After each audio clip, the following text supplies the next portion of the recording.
right now on the Daily Debrief. Reaction to the mixed verdict in the case of a former NFL player accused of sex crimes. We will continue to litigate this case until our client is exonerated. Also, emotional testimony in the death penalty case against a man convicted of killing a family of 4. And the family of a man convicted of murdering his own 5 children does not want to see him also put to death. Plus, a death penalty trial involving gunshots and murders at a Florida party. The Daily Debrief recaps the day in court. It's Wednesday, June 12th.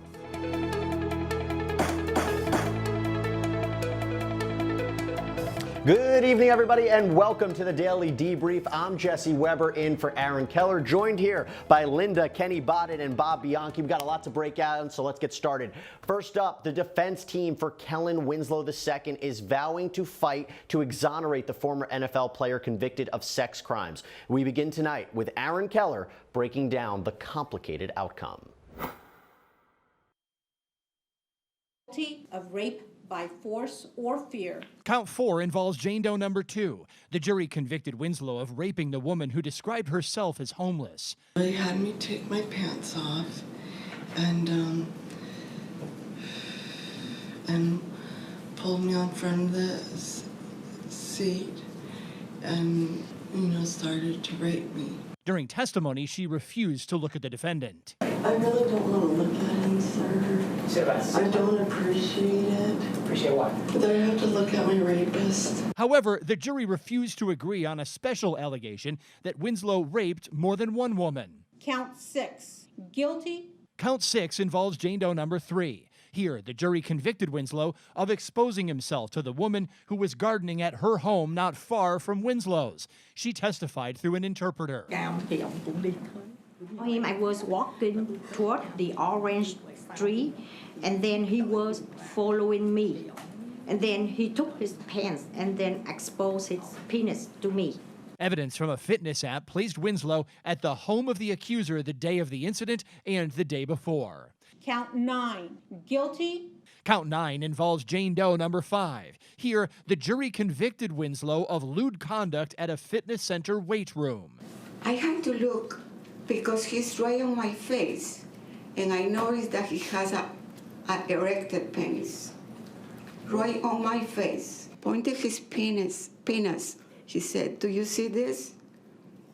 Do you like it?" Count 10. Not guilty.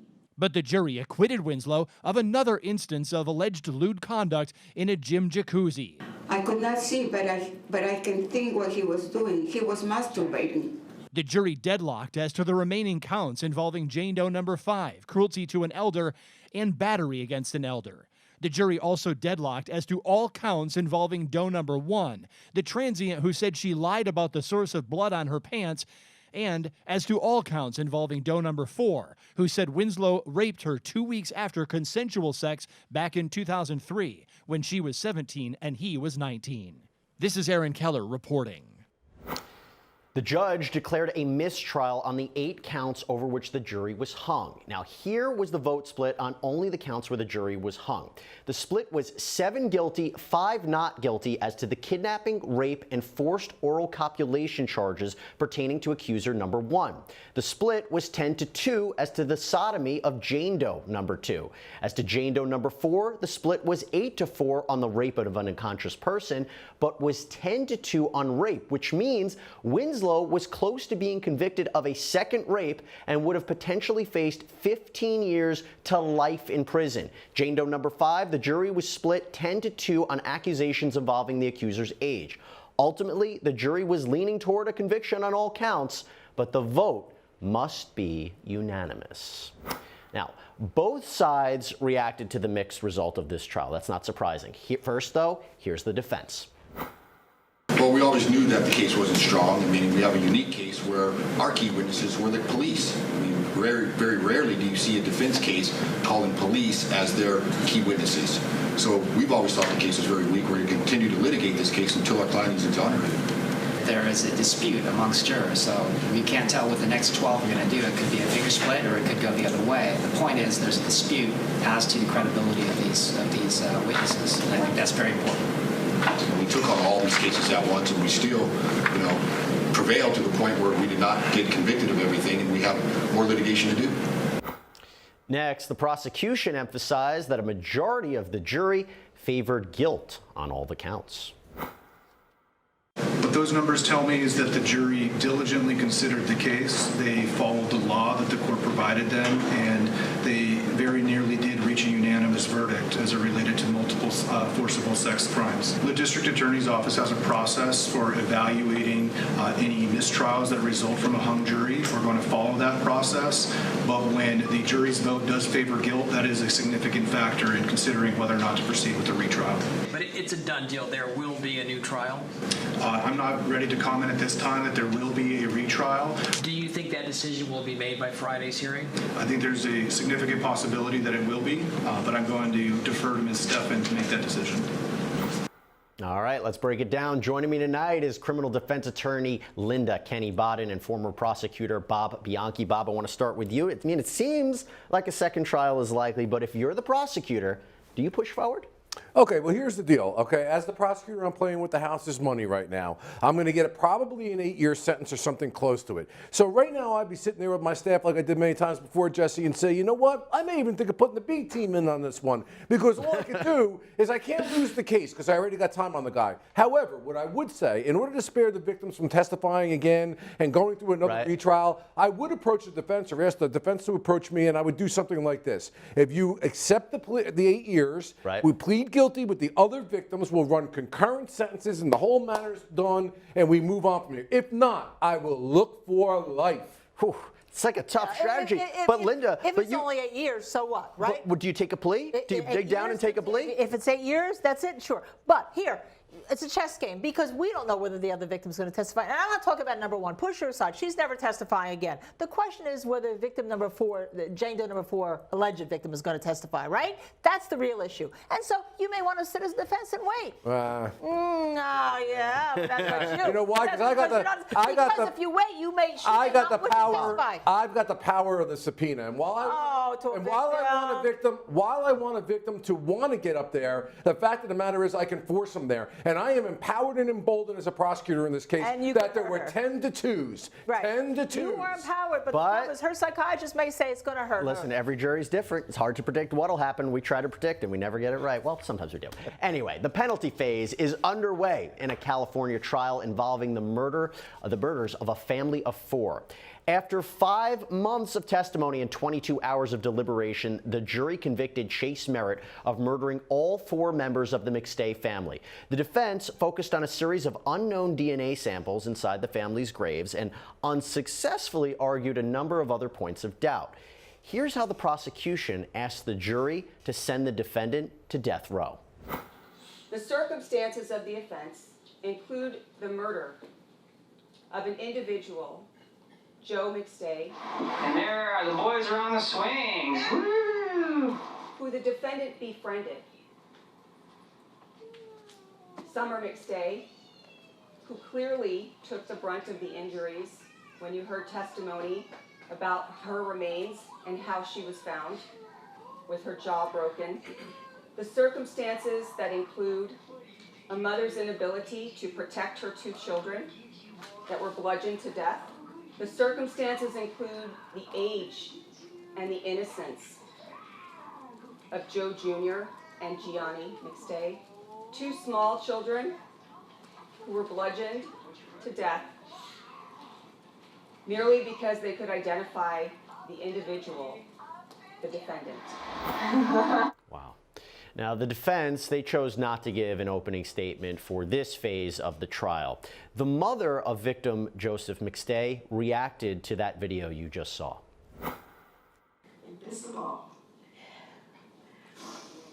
They were little boys in a fantasy world.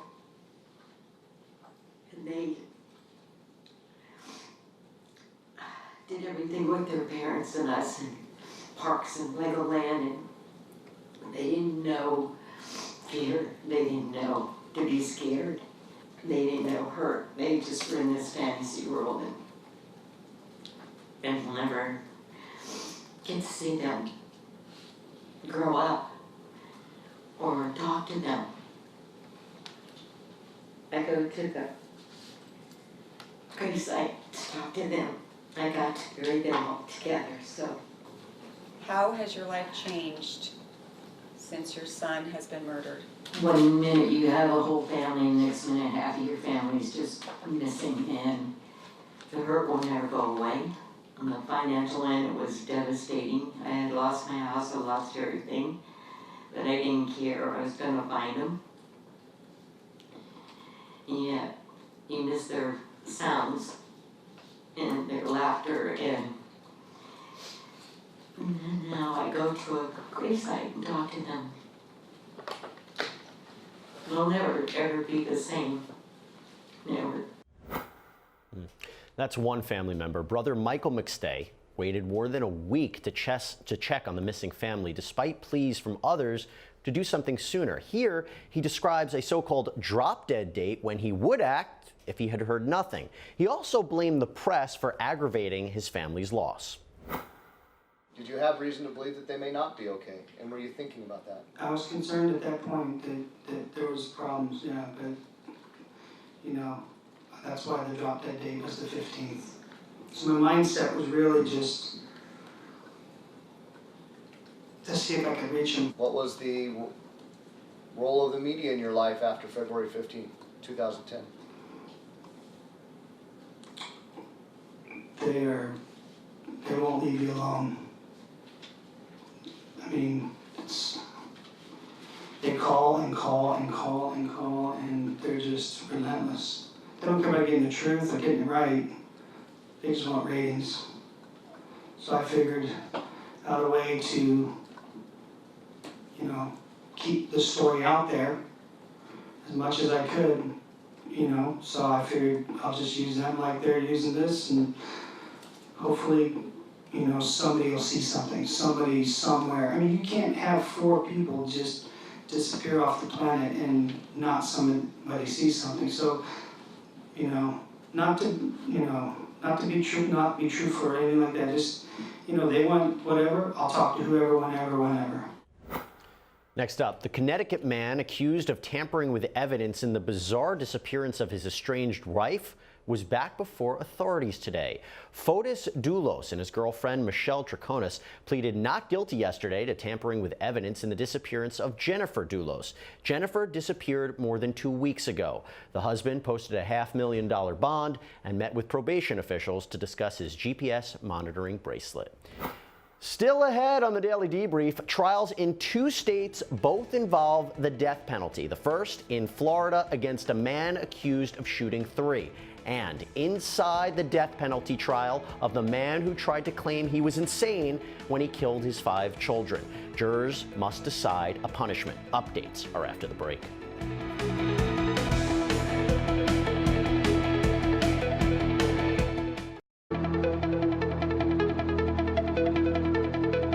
Welcome back, everybody. Now to a new case which began yesterday with opening statements. Christopher Vasada faces a possible death sentence if jurors convict him and then agree as to the punishment. He's accused of murdering 20-year-old Kelly Doherty, 26-year-old Sean Henry, and 24-year-old Brandy El-Sahi. Prosecutors believe Vasada shot the victims at a party. Some people there say he was part of a group which showed up uninvited, carrying guns and wearing masks. Police found Vasada collapsed on the road about a mile away from the shooting scene. He was carrying a glove, a magazine, and a bullet. One of the responding officers described discovering the bodies of the 3 victims. Watch. I saw a male and a female that were laying on the ground. When we first got in the backyard, this female, she was face down in the fire pit. So when we walked around, I was still holding the shield, and I was facing the house. I was still pretty much the most forward officer in our group. And as we started making our way towards the victims, I noticed the male victim laying down, and the female with her face was in the fire pit. Was there a fire going? There wasn't a fire, but it appeared that the fire pit was still smoldering. Despite being face down in that fire pit, was she moving at all? No, ma'am. That officer said he showed no immediate signs of life. Another testified about coming upon a bloody and injured Vasada. An injury to his groin area. Was there blood? Yes. At this point, do you know anything about what the shooting that's happened on Mohawk? No. Okay. And so you have no idea whether he's a suspect, victim, what has happened to him? I have no idea. Okay. And as a part of you rendering aid to someone who is visibly injured, do you inquire of them to try to get information as to what happened to them? Yes. So what did you ask him? I asked him what happened, and his response was... Overall. You can answer. His response was, they shot me. Did you ask him who? Yes, and he said, I don't know, I blacked out. And what happens when you go inside of his pocket? I feel what I know to be a magazine to a firearm and a loose bullet. It's an interesting case. Next up, though, the South Carolina jury, which convicted Timothy Jones Jr. of murdering his 5 children, is now determining his punishment. The choices are either life in prison or the death penalty. The jury found Jones guilty of punishing his son to death and then systematically killing his other kids as they found out. The jury rejected an insanity defense and also rejected a chance to convict Jones of being guilty but mentally ill. This is the penalty phase, and the defense has the case. A social worker who testified for the defense faced this cross-examination from prosecutors about all the choices Timothy Jones made in his life. Tim Jones Jr. chose to go to school, stay in school, and apply himself in school. Yes, he did. He got married, chose to have children. Those were his choices. Yes. But he also chose not to take medication that would help him with his anxiety and depression going through that divorce. That's correct. He was prescribed medication. I'm not clear whether he ever took it. He chose to start self-medicating with illegal drugs and with spice. Did, yes. And with all his troubles, he chose not to turn to his family, who had always been there for him. Correct. He chose to hang on to his children, and that family could have helped him. Correct. He chose to inflict a lifetime of pain on his own family. Through his actions, his family is in a lifetime of pain, correct. Despite losing 5 young relatives, the family has testified rather soundly that it does not support the death penalty against the man who took those children's lives. Here's the defendant's stepmother asking the jury to save his life. Despite everything you've been through from what Tim did, do you still love him? Oh, I love Tim. I love him very, very much. I do. He's my son. I don't know when it happened or how, but somewhere along the line, there is no step. He's my son. Ms. Jones, do you want Tim put to death? Oh, God, no. No. I want mercy. I don't want him put to death. I think Tim, he's smart. He's brilliant. We've told you about that over and over again. Our community talks about, rehabilitating the inmates. Timmy has that ability. Think of how many people he could get GEDs for over the next 40 years, and they could become productive members of society. He still has a lot to give. He has so much to give to me. I love him. The mother of the 5 murdered children was also asked point blank whether she wanted Timothy Jones dead in retaliation. Did you love Tim?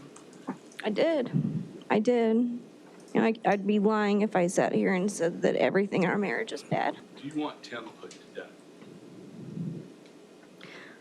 I personally, myself, can't bring myself to want anybody to die. It's a really hard. I hear what my kids went through, and I'm just being honest. I hear what my kids went through and what they endured.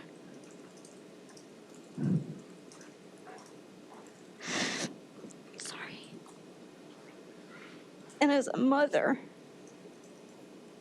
if I could personally rip his face off, I would. That's the mom in me. That's the mama bear in me, wanting to just make him feel everything they felt. I don't personally feel like I have the right to put anybody's life in my hands. I don't wish that upon anybody. I don't wish the Jones family to feel what I felt losing my sons. I do not wish to. I will never have my grandbabies. I will never have those things. They'll never get to see anything more of them. I'm trying to, I guess, take a step back and trying to put myself in everybody's shoes, because it has affected a lot more than just myself. It's even affected you guys. Returning now is criminal defense attorney Linda Kenny-Bodden and former prosecutor Bob Bianchi. Linda, first to you. Which do you think, in your defense cap, is the most effective testimony so far? Who's the jury listening to? All the family members, because remember, the family members are now the victims. Like in McStay, where the family members want death, here they're saying, please have mercy, because we're going to be hurt. Don't hurt us more. And I think they're also listening to the mother and maybe judging her a little bit about why she may not have been more involved with her kids. It's a tough case. And look, Bob, as a former prosecutor who handled these death penalty cases, how's the prosecution doing so far? I think the prosecution is doing really well. To Linda's point, though, as a prosecutor, I'm concerned about the family's testimony because the jury knows that there's been so much loss here. Although I will note with the mother, she said something interesting. If she could, she'd rip his face off. And she said, but I don't want to be responsible for him being executed, which to me gave the jury the emotional distance to say, there is too much carnage here. One of those kids is dying when she's saying, the child is saying, Daddy, I love you. I'm sorry, I think that the prosecution's going to get a death penalty conviction in this case. It's not an easy case, and you see that these kind of trials, these kind of cases, they affect so many people, not just the family members of the victims, but also the defendant as well. It's just not an easy case, and when we look at these children, we look at these innocent kids who were taken, trying to make sense of this trial is so difficult, but you know, we're going to have to wait and see what ultimately happens. A difficult job for this jury. I want to thank you both for coming on. Great perspective as always, and that's all for tonight, everybody. Our live trial coverage resumes at 9 o'clock Eastern on the Law&Crime Network. The Debrief will be back tomorrow at 5 o'clock Eastern. For everybody here, have a great night.